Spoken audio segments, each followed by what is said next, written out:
This video explores the disorders associated with undereating and overeating. Society has a great deal of influence on eating behaviors and body image issues. In this video, we will discuss signs and symptoms, prevention strategies, and multidisciplinary therapies.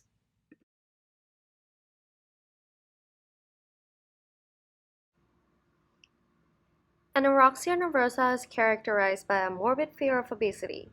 Symptoms include gross distortion of body image, preoccupation with food, and refusal to eat.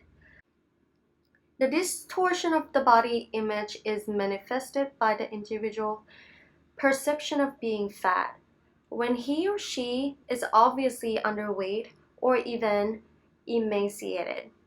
Weight loss is usually accomplished by reduction of food intake and often extensive exercising. Self-induced vomiting and abuse of laxative or diuretics also may occur.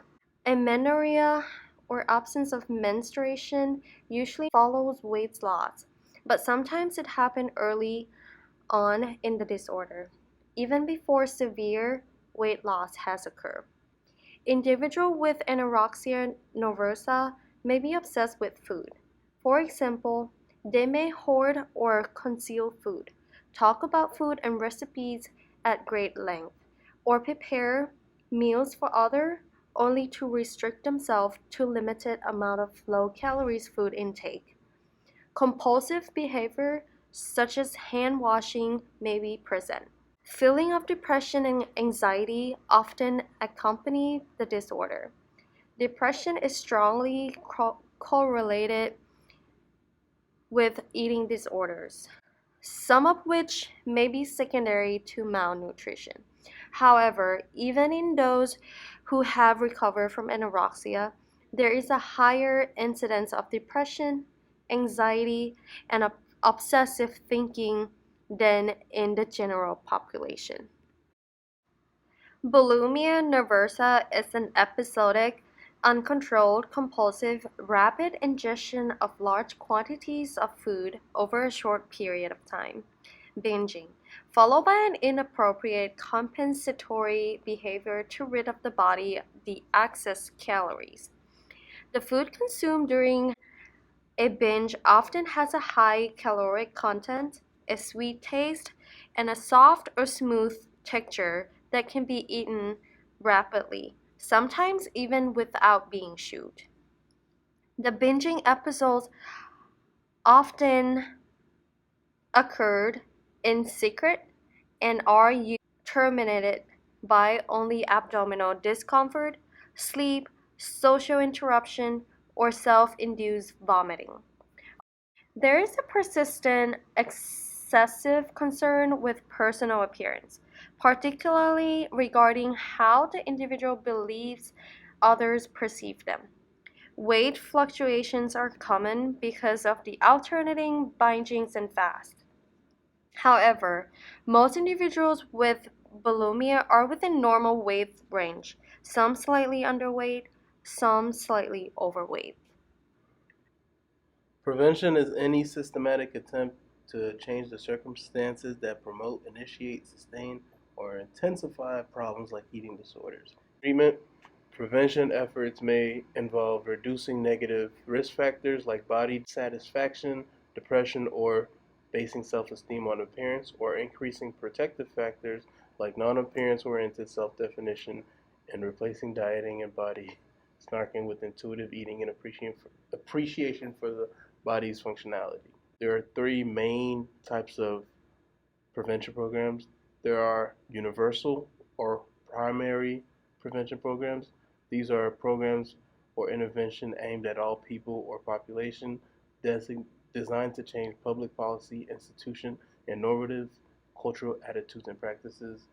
There are selective prevention programs intended to prevent eating disorders by targeting individuals who do not yet have symptoms of a disorder and are at risk for an eating disorder due to biological, psychological, or socio-cultural factors.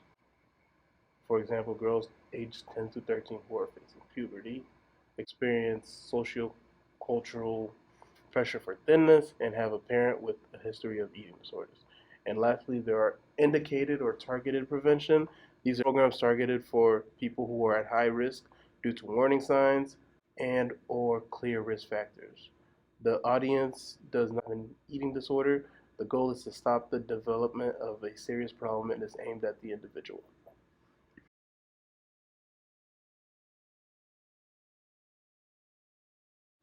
Importance of instituting a behavior modification program with the patients is make sure it does not control them. Issues of control are central in these disorders, and to be successful, patient must perceive that they are in control. Maudsley approach, program for treatment of adolescents with anorexia nervosa, modifies concept of patient being in control of their calorie intake. First phase is designed to encourage parental control of eating. Once patient demonstrates readiness and ability to control weight in healthier ways, take over. Patient has input into care plan and know what treatments are. Patient has control over eating, amount of exercise, and even whether or not to induce vomiting. Staff and patient also agree on a system of rewards and privileges that can be earned by patient. Cognitive behavior therapy and dialectical behavior therapy have demonstrated benefits in patient with anorexia nervosa and bulimia nervosa, and strive to eliminate the emotional components associated with unhealthy eating patterns. Individual psychotherapy is not the therapy of choice for eating disorders, but can be an adjunct. Therapists encourage patients to explore unresolved conflicts and to recognize the maladaptive eating disorders as defense mechanisms used to ease the emotional pain. Family treatment, the Maudsley approach. This approach actively involves family in each step of the process. There are 3 phases to the family Maudsley approach. Phase 1 is focused on weight restoration. Parents are actively engaged in establishing rules and guidelines around eating. When the patient accepts parental demands for increased food intake and demonstrates steady weight gain, and when there is change in the mood of the family, phase 2 begins. In phase 2, control of maintaining weight gain is returned to the patient.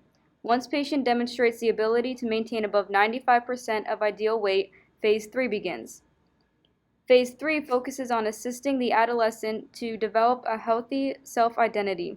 This phase includes incorporating CBT and DBT skills. Psychopharmacology. Medication research has not yet identified a medication that results in definitive improvement of anorexia nervosa. Trials of Prozac have shown some evidence of weight gain. SSRIs may be useful in treatment of morbid depression. It is important to know that depression and other mood and cognitive symptoms can be a symptom of malnutrition and starvation. When nutrition is restored, those symptoms improve. Antidepressants, and particularly Prozac, have been found to be useful in treating bulimia nervosa and appear to have benefits for patients with and without depressive symptoms. It is possible that Prozac may decrease the craving for carbohydrates, thereby decreasing incidence of binge eating.